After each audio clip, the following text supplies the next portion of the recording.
하나님 말씀은 로마서 12장 1절에서 2절 말씀 보도록 하겠습니다.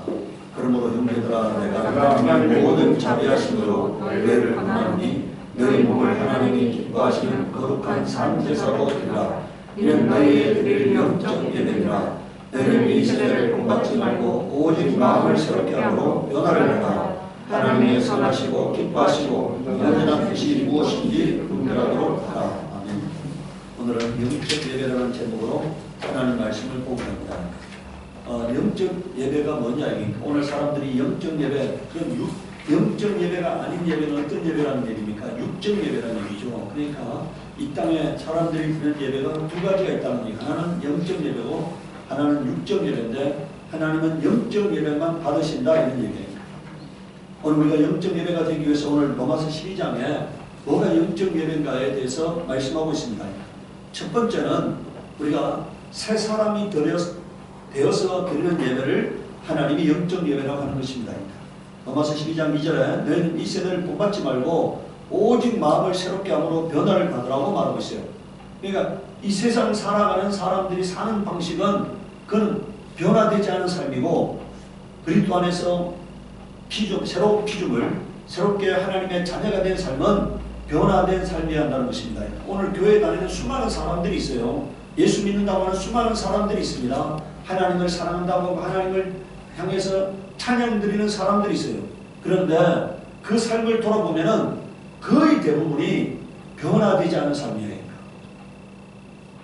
거의 대부분이 목사라고 하고 장로라고 하고 권사라고 합니다. 그런데 그 사람들의 삶을 돌아보면은 변화되지 않은 삶이잖아요. 세상에 가면은 똑같이 세상 사람들과 똑같이 살고 어쩌면 세상 사람들보다 더 악하게 살고 잔머리 굴리면서 산다 이니까 이런 삶은 아직 그리스도 안에서 거듭나지 못한 삶이에요.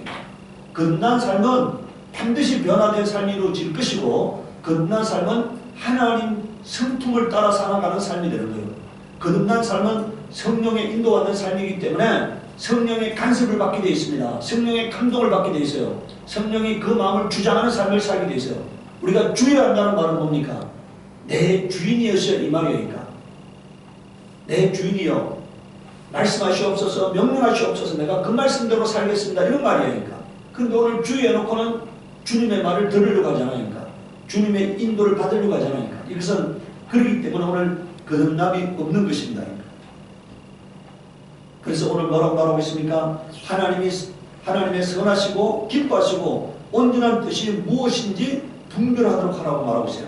하나님이 선하게 여기는 거, 하나님이 기뻐하시는 거, 하나님의 온전한 뜻이 나를 향한 하나님의 뜻이 무엇인지를 분별하도록 하라고 말하고 있습니다. 이 말은 하나님의 말씀에 기초하여 하나님 말씀대로 살라 이런 얘기잖아요. 하나님의 뜻은 하나님 말씀이에요. 그래서 하나님 말씀대로 사는 게 오늘 우리가 하나님의 기뻐하시는 뜻을 쫓아 사는 삶이 될 것입니다. 결과적으로는 하나님을 감동시키는 삶을 사는 거예요. 내 의지대로 살지 않고 내 생각대로 살지 않고 내 고집대로 살지 않는 게 하나님 기뻐하는 삶을 사는 거예요. 두 번째는 에베소서 4장 22절에서 29절에 너희는 유혹의 욕심을 따라 썩어져가는 구습을 쫓는 옛사람을 벗어버리라고 말하고 있으니까 우리가 욕심에 이끌려 사는 삶 그것은 옛 모습이에요. 옛사람의 모습입니다. 육체가 이끄는 대로 사는 삶, 육체적 관점에서 사는 삶.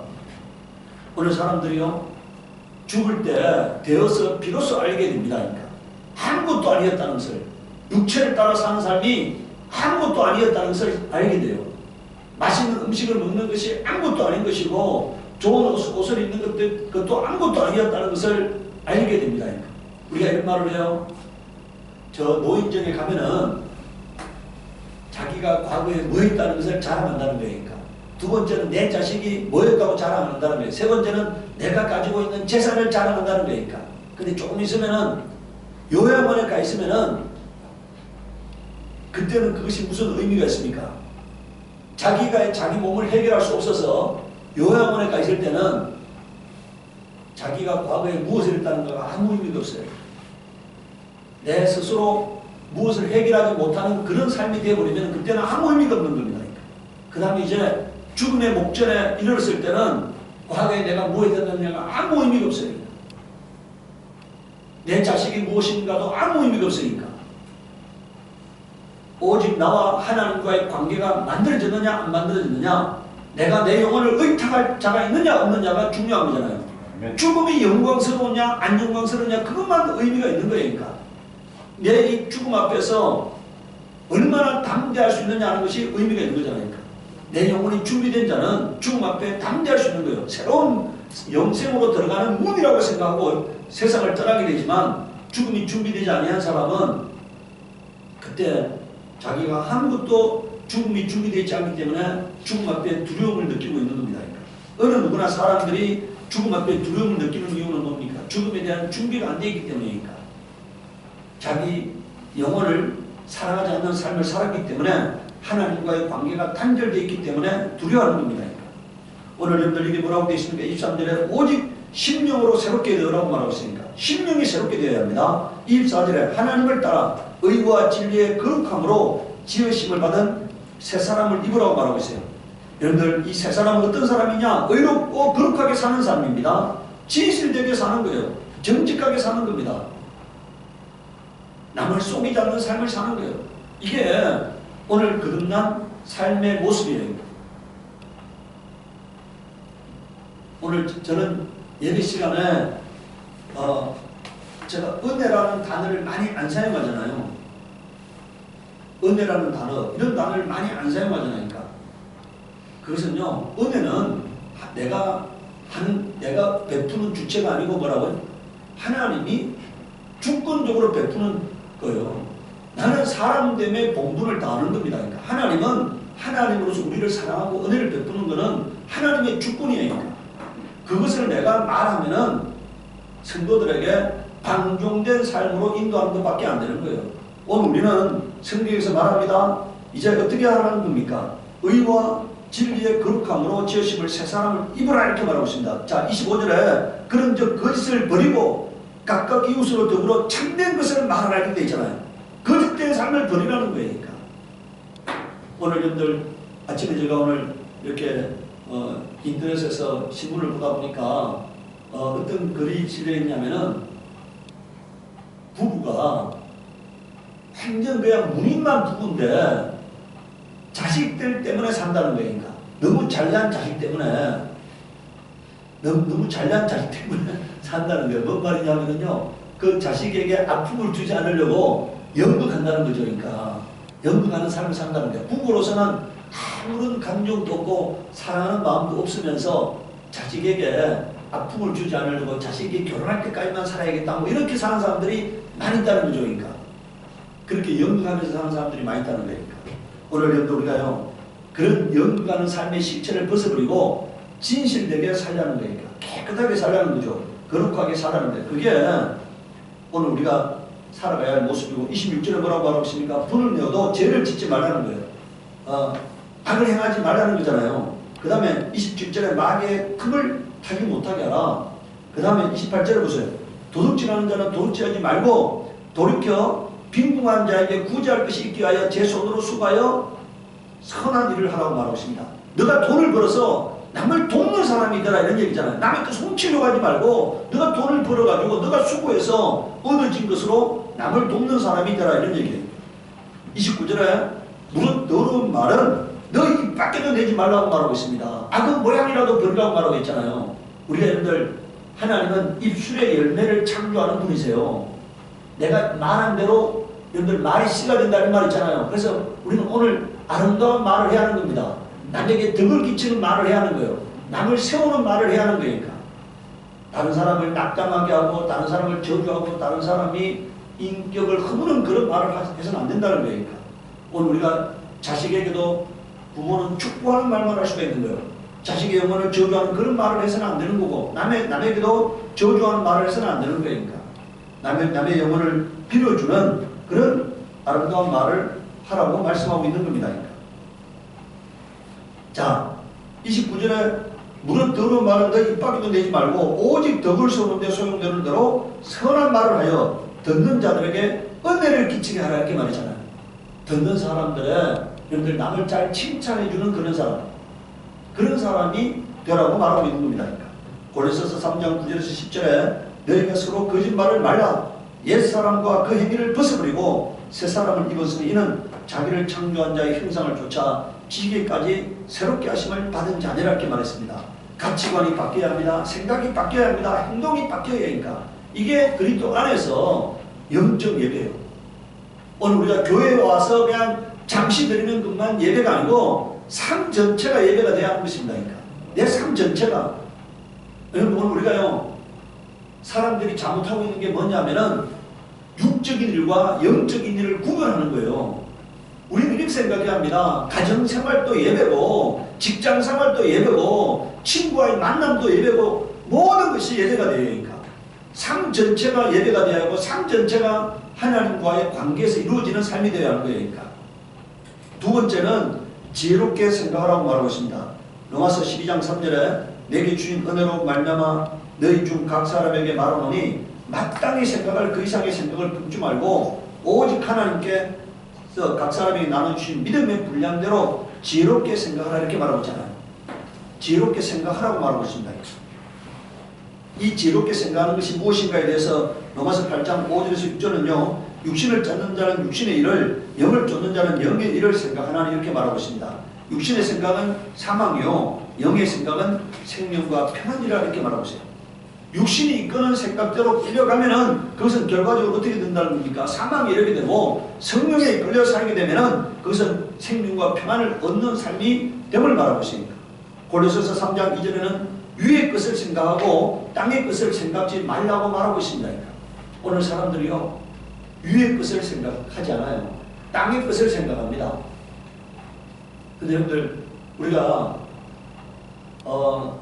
저는 어느 날 하나님이 저에게 깨달음을 주셨어요. 인생은 과정일 뿐이다 하는 하나님이 그런 깨달음을 주셨어요. 인생에는 어떤 것도 궁극적인 것이 될 수 없고 이 땅에서의 삶은 목적이 될 수 없는 삶이라는 것을 깨닫게 하셨어요. 모든 것은 과정일 뿐이다. 그러니까 종착역은 뭡니까? 모든 사람의 종착역은 피할 수 없는 종착역은 죽음이라는 거잖아요.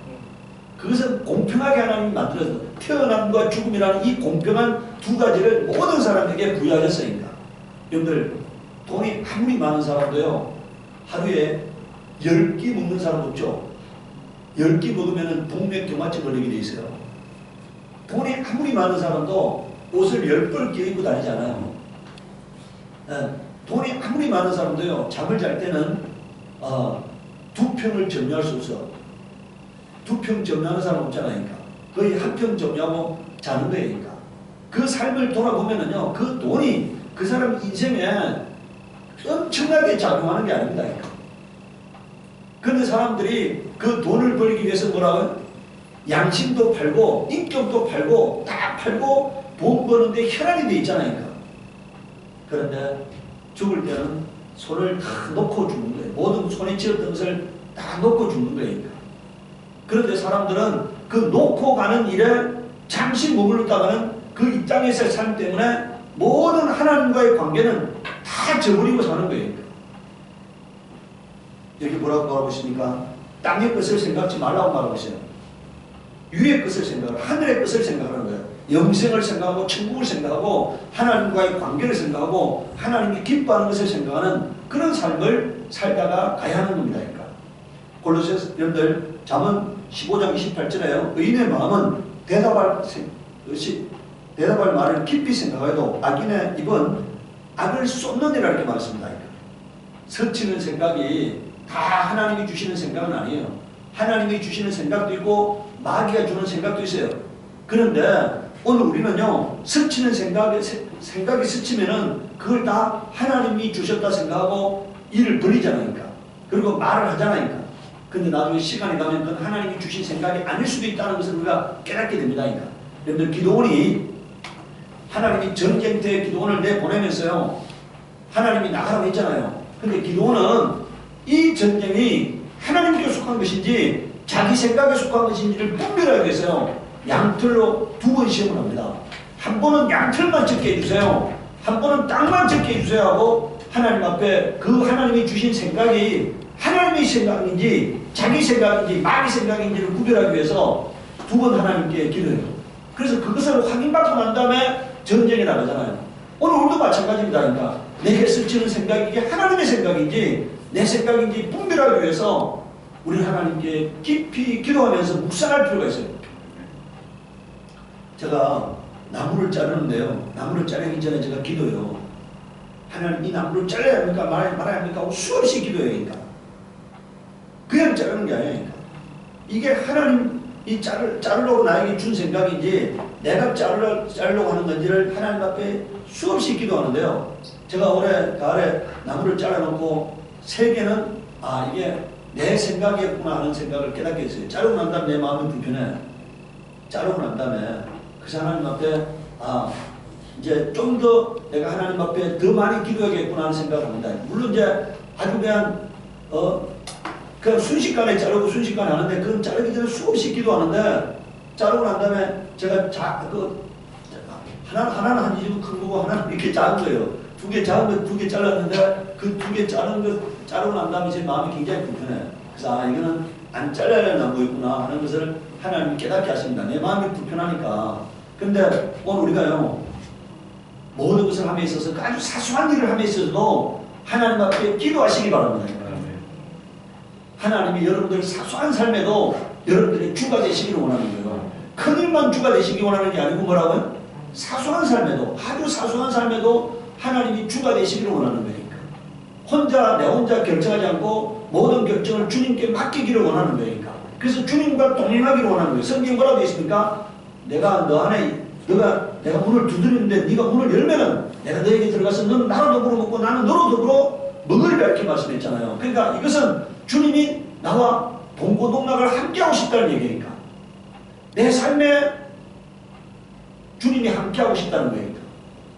그래서 오늘 우리는요 아주 작은 일도 주님께 기도하시기 바래요. 하나님 이것이 주님의 일입니까? 아니면 이게 주님의 생각입니까? 이게 내 생각입니까? 내가 잘못된 판단을 내고 있지 않습니까? 하고 기도하시기 바래요. 그래서 대답할 말을 깊이 생각하시기 바랍니다. 행동할 것을 깊이 생각하시기 바랍니다. 고린도전서 9장 25절에 이기기를 다투는 자마다 모든 일에 절제하나니 저희는 썩을 멸류관을 얻고자 하되 우리는 썩지 않을 것을 얻고자 하는. 세상 사람들도 성공하기 위해서 어떻게 한다는 겁니까? 절제한다는 거니까. 생각에도 절제가 필요하다는 사실이에요. 그냥 여러분들 생각대로 행동하는 것이 아니라 오랫동안 생각해서 이게 하나님의 응답이라는 확신을 갖고 행동하는 그런 절제가 필요하다는 것입니다. 로마서 12장 6절에서 8절에는요 우리에게 주신 은혜대로 받은 은사가 각각 다르니 혹 예언이면 믿음의 분수대로, 혹 섬기는 일이면 섬기는 일로, 혹 가르치는 자면 가르치는 일로, 혹 권위하는 자면 권위하는 일로, 구제하는 자는 성실함으로, 다스리는 자는 부지런함으로, 긍휼을 베푸는 자는 즐거움을 할 것이라. 이거는 모든 일을 억지로 하면 안 된다는 거잖아요. 하나님 앞에서 최선을 다하고 충성을 다하라 이런 얘기니까. 그런데 모든 일이 하나님의 일이라고 생각하고 여러분들 행하는 모든 일이 이게 하나님의 일이라고 생각하고 행하라 이런 얘기니까. 세 번째는요, 이제 영적 예배에서 믿음의 형제들과의 관계에서는 어떻게 살아야 하느냐에 대해서 로마서 12장 9절에서 10절은 사랑의 거짓이 없나니 악을 미워하고 선에 속하라. 형제를 사랑하여 서로 우애하고 존경하기를 서로 먼저 하여 이렇게 말하고 있습니다. 이게 교회 안에서 어떻게 하라는 얘기입니까? 남을 세우고 남을 존중하고 남을 사랑하는 그런 삶을 살라고 말하고 있습니다. 오늘 세상 사람들은 시기하고 질투합니다. 그런데 우리는 교회 안에서는 그런 시기하고 질투함이 없어야 한다는 거예요. 서로 우애하고 존경하기를 먼저 하고 그렇게 살아야 한다고 말하고 있습니다. 고린도전서 13장 4절에 사랑은 오래 참고 사랑은 온유하며 이렇게 이런데 오래 참다는 게 뭡니까? 남에 대해서 오래 기다려주는 것이 필요하다는 거니까. 그 다음에 여러분들 온유하다는 말은 뭔 얘기입니까? 너그럽게 대하라는 거예요. 사람들과의 관계에서 너그럽게 대하라는 거죠. 그러니까 투기하는 자가 되지 아니하며 사랑은 자랑하지 아니하며 교만하지 아니하며, 그러니까 여러분들 남을 배려하는 삶을 살아야 한다는 얘기예요. 이런 여러분들 투기하지 아니하고 자랑하지 아니하고 교만하지 아니하다 이 말은 뭐라고요? 배려하는 삶을 살아가는 거니까. 내가 이 행동이 내 이 말이 다른 사람에게는 아픔이 될 수 있다고 하는 그런 생각 가지고 배려하는 삶을 사는 거예요. 제가 이렇게 하나님이 저와 함께하는 것을 간증한다는 차원에서 제가 이 사람들에게 교회 개척 초기에 얘기했는데 다른 사람들은 그걸 제가 자랑하는 일로 받아들였다고 하니까 저에게 있는데 그 사람에게는 없잖아요. 그러니까 그게 그 사람에게는 자랑하는 걸로 받아들여진 거예요. 그래서 제가 이게 형편이 다 똑같지 않기 때문에 이렇게도 느낄 수 있구나 하는 그런 생각을 합니다. 그래서 말할 때도 이게 어려운 형편에 놓여 있는 사람도 있고 아픔을 가진 사람도 있고 절망 가운데 있는 사람도 있기 때문에 그런 것들을 말할 때 좀 배려할 필요가 있구나 하는 그런 생각을 해요. 오늘 우리가요, 여러분들 만약에 이렇게 우리 예를 들어 오늘 아침에 그 어떤 그분이 글을 썼어요. 그 사람은 자기 아주 절친인 그 친구는 아들이 사춘기 아주 엄청난 그 사춘기를 겪어서 학교도 중퇴를 하고 가정은 너무나 행복했는데 아이가 이게 극심한 사춘기를 겪어서 학교도 중퇴를 하고 공부도 안 하고 이런 삶을 살았다는 거예요. 근데 이 집은 자녀가 아까 뭡니까? 너무 학교도 잘 좋은 데 가고 이렇게 잘 되니까 이 두 가정은 비교되잖아요. 그런데 이 가정의 얘기는 저 가정에게는 아픔이 되겠죠. 그런 얘기를 그분이 오늘 글을 써놓은 거예요. 그래서 제가 그걸 들으면서 저도 마찬가지죠. 내 말이 우리 성도들에게는 그냥 단순한 그 말이 아무런 의도 없이 한 말들이 아픔이 될 수도 있겠구나 하는 그런 생각을 합니다. 그래서 오늘 여기 이 말이 뭡니까? 자랑하지 아니하며 이 말이 뭡니까? 내 자랑이 내게 있는 그냥 단순한 생각이 그 사람에게는 아픔으로 들릴 수도 있고 그 사람에게는 가시가 될 수도 있고 판들이 될 수도 있는 거죠. 그러니까 오늘 우리가 그래서 여러분들 이렇게 남들의 생각을 배려하면서 남들의 사정을 배려하면서 말하는 것이 필요하다니까. 로마서 13장 10절에 사랑은 이웃에게 악을 행하지 않는 거라고 말하고 있습니다. 사랑은 율법의 완성이라고 이렇게 말하고 있잖아요.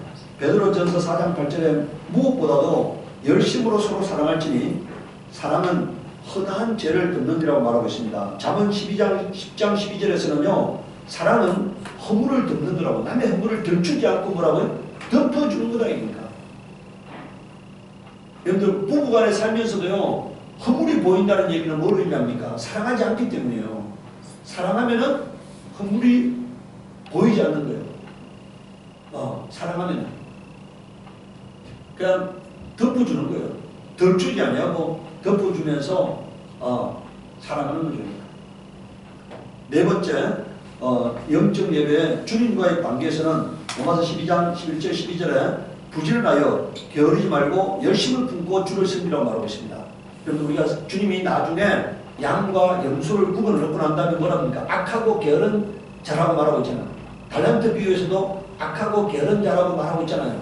그래서 오늘 우리가 여러분들 영적으로 열심을 품고 주를 섬기라 이렇게 말하고 있습니다. 열심을 품고 주 앞에 그러니까 열심을 내라 이런 얘기잖아요.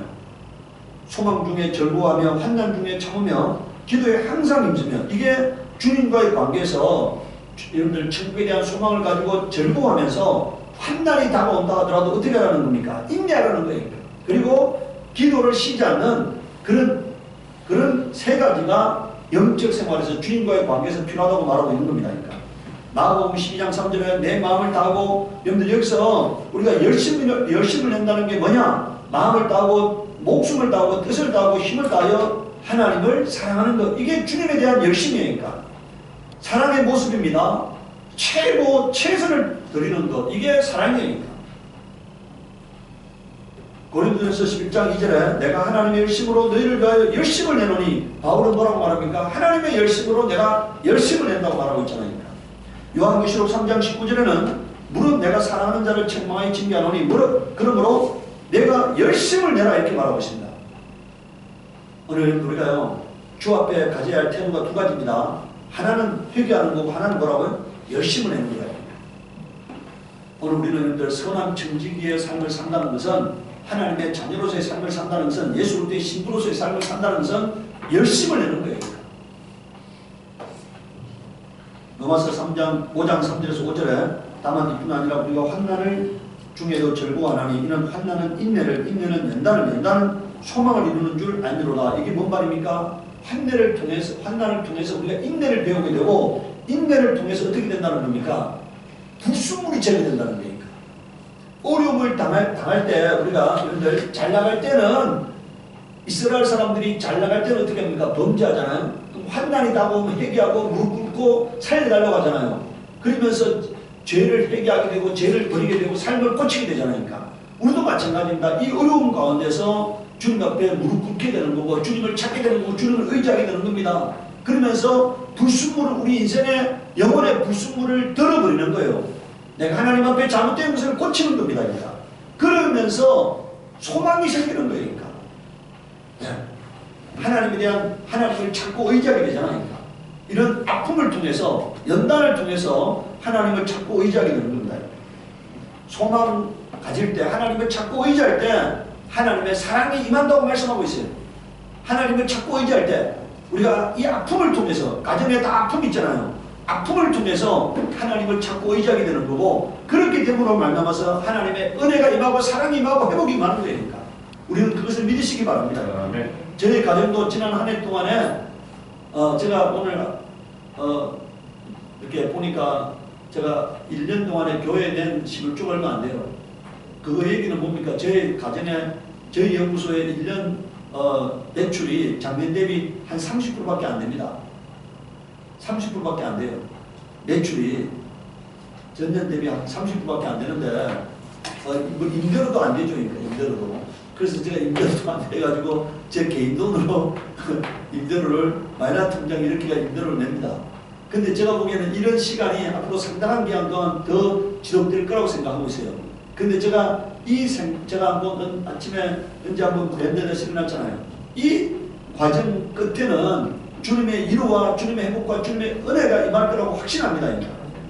주님이 저를 혼자 내버려 두지 않고 있음을 저는 확신해요. 그러니까. 오늘 이 시간에도 주님과 함께하고 있고, 환난 가운데도 주님과 함께하고 있고, 주님께서 제 삶 가운데 주인으로서 역할하고 있기 때문에 여러분들 회복의 은혜가 임할 줄 믿습니다. 여러분들 가정에도 오늘 하나님의 사랑이 임할 거라고 확신하시기 바랍니다. 네. 다섯 번째요. 교회에서 어떻게 해야 하느냐? 로마서 12장 3절에 성도들의 쓸 것을 공급하며 손대접하기를 힘쓰라 이렇게 말하잖아요. 여러분 우리가 어떻게 하라는 겁니까? 소득을 얻어가지고 성도들의 쓸 것을 공급하는 사람이 되라는 거예요. 디모데전서 5장 9절에 10절에 여러분들 우리가 이 성경에 나오는 과부는요 그냥 단순하게 여러분들 남편을 잃은 사람만을 의미하는 게 아니에요. 이걸 성경에 참과부라고 하는데요. 이 참과부가 어떤 사람이냐? 과부로 명부에 올릴 자는, 여러분들 과부 명부가 있다는 거잖아요. 올릴 자는 나이 60이 되지 아니하고 한 남편의 아내였던 자로서 선한 행실의 증거가 있어 혹은 자녀를 양육하며 혹은 나그네를 대접하며 혹은 성도들의 발을 씻기며 혹은 환난 당하는 자들을 구제하며 혹은 모든 선한 일을 쫓는 자라야 할 것이냐 이렇게 말하잖아요. 이게 참과부예요.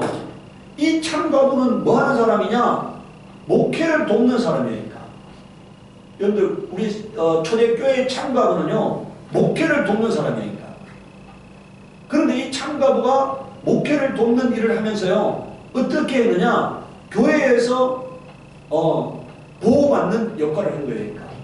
그러니까 이 참과부는 교회 목회를 도우면서 교회로부터 삶을 보호받는 그런 삶을 살았던 거니까.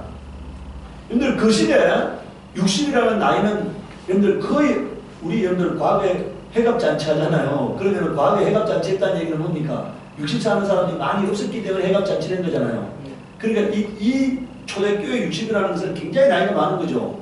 그런데 그 사람은 교회에서 참가하고는 권위 있는 삶을 살았던 거니까. 양육하는, 교회 성도들을 양육하는 거, 이렇게 구제하는 거, 교회 이런 안수 집사들을 도와가지고 교회 살림을 사는 그런 역할을 했던 거니까. 그러면서 교회로부터 삶을 보호받았다니까. 오늘 여러분 우리가요 이런 사람이 되어야 하는 거니까. 여기 여러분들 쭉 선한 행실의 증거가 있어 자녀를 양육하며 나그네를 대접하며 성도들의 발을 씻기며 환난 당하는 자를 구제하며 모든 선한 일을 쫓는 자, 이런 사람이 되어야 한다는 거니까. 모든 성도들의 삶이 이렇게 되어야 하는 겁니다. 여섯 번째, 세상 사람들과의 관계에서는요 로마서 12장 14절 18절에 너희를 핍박하는 자를 축복하는 겁니다. 오늘 우리가 여러분들 세상 사람들과의 관계에서 원수 맺는 삶을 살아서는 안 됩니다. 어떤 사람과의 관계에서도 뭐라고요? 내가 원수 맺는 삶을 살아서는 안 돼요. 남을 축복하는 그런 사람이 되어야 하는 겁니다. 남을 저주하는 사람이 아니고 뭐라고요? 남을 축복하는 그런 삶의 자리에 우리가 있어야 하는 것입니다. 예수적으로 믿는 사람들은 남을 향해서 저주하지 않는 그런 삶을 사시기 바랍니다. 절구하는 자들로 함께 절구하고, 여기 보세요. 우는 자들로 뭐라고요? 여기 이게 뭔 말입니까?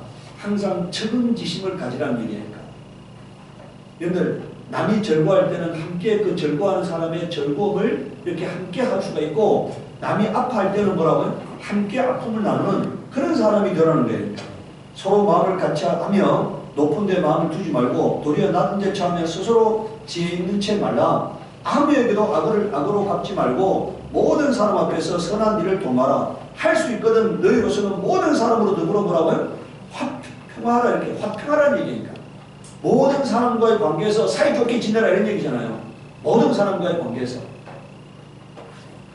고린도전서 10장 32절 33절에 유대인에게나 헬라인에게나 이 말이 뭔 말입니까? 사람에 대한 차별을 두지 말라는 거예요. 하나님의 교회나, 그러니까 교회 밖에 있거나 교회 안에 있거나 아니면 어떤 사람과의 관계에서도 거치는 자가 되지 말라니까.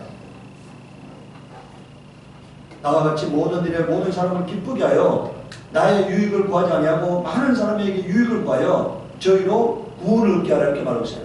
내 선한 삶 때문에 그 사람에게 변화의 기회가 주어질 수 있다면, 구원의 빛이 될 수 있다면 그런 삶을 선택하라는 거죠. 그러니까 내가 좀 손해보는 삶을 통해서 남에게 구원의 빛이 될 수 있는, 내 행위가 구원의 빛이 될 수 있는 그런 삶을 살아야 함을 말하고 있습니다.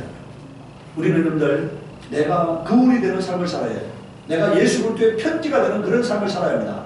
내 삶 자체가 편지가 되고 내 삶 자체가 향기가 되고 내 삶 자체가 빛이 되는 그런 삶을 살아서, 아, 예수 믿는 삶이 저런 삶이구나. 예수 믿는 여러분들 예수님은 보이지 않잖아요. 보이지 않는 예수님을 나의 보이는 삶을 통해서 증거할 수 있기를 바랍니다. 아멘. 4절에 각각 자기를 빌보서 2장 3절 4절에 보세요. 아무 일이든지 다툼이나 의욕으로 하지 말고 오직 겸손한 마음으로 각각 자기보다 남을 낮게 여기고 각각 자기를 돌아볼 뿐 아니라 각각 다른 사람의 일을 돌아보아 나의 기쁨을 충만케 하라 이렇게 말하고 있습니다. 마태복음 5장 9절은 화평케 하는 자는 복이 있나니 저희가 하나님의 아들이라 일컬음을 받을 것이라고 말하고 있고요. 잠언 11장 25절에는 구제를 좋아하는 사람은 풍족하여질 것이고 남을 윤택하게 하는 자는 어떻게 된다고요? 윤택하여지리라 이렇게 말하고 있습니다. 여러분들 남에게 선을 베푸는 사람, 오늘 여러분들 복받기를 원하잖아요. 이게 오늘 잠언 11장 25절이 복을 받는 비결을 말하고 있는 거예요. 구제를 좋아하는 자는 풍족해질 것이고 남을 윤택하게 하는 자는 윤택해지리라고 말하고 있어요. 로마서 13장 8절에 피차 사랑의 비제는 아무에게도 아무 빚도 지지 말라. 남을 사랑하는 자는 율법을 다 이루었느니라고 말하고 있습니다. 오늘 여러분들 이게 바로 영적 예배예요. 오늘 여러분 우리는 교회에서 잘못된 것을 가르치는 게 뭐냐면요. 성경에 보면 뭐라 되어 있습니까? 우리 여러분들 부모에게 드릴 것을 하나님께 드리면은 부모에게 안 드려도 된다. 이게 뭡니까? 보르바이잖아요. 예수님 당시에 수많은 사람들이 하나님과의 관계만 잘 되면은 부모에 대해서는 섬기지 않아도 된다. 이렇게 가르쳤다는 얘기니까. 오늘 바로 교회가 그렇게 가르치고 있는 거예요. 그러니까. 예수님께 나와서 교회 앞에 나와서 예배만 드리면은 삶은 엉망진창이 돼도 된다. 이렇게 지금 잘못 가르치고 있는 거잖아요. 그게 아니라 오늘 우리의 삶 자체가요. 가정에서의 삶, 부부 간의 삶, 부모와 자식 간의 삶, 그리고 이웃에 대한 삶, 성도들과의 삶, 하나님, 그리고 안 믿는 사람과의 관계에서도 그 삶이 빛을 발하는 삶, 그 삶에 향기가 나는 삶, 그 삶 때문에 예수님이 영광받는 삶, 그렇게 살 때 그게 영적 예배가 되는 거예요. 그러니까. 아, 너는 예수 믿는 사람이구나. 너의 삶을 보니까 하나님이 살아계신 것 같구나. 이렇게 우리의 삶을 통해서 복음이 증거될 수 있어야 합니다. 우리의 삶을 통해서 하나님의 살아계심을 드러낼 수 있어야 하니까 그게 바로 영적 예배인 것입니다. 우리 여러분들 이 시간에 하나님 나를 변화시키사 내 안에 성령이 오셔서 나를 감화감동 역사하여 주사 내가 예수님을 드러내는 예수님의 이름을 영화롭게 하는 그런 삶을 살 수 있도록 나를 도와주옵소서. 우리 기도하시겠습니다.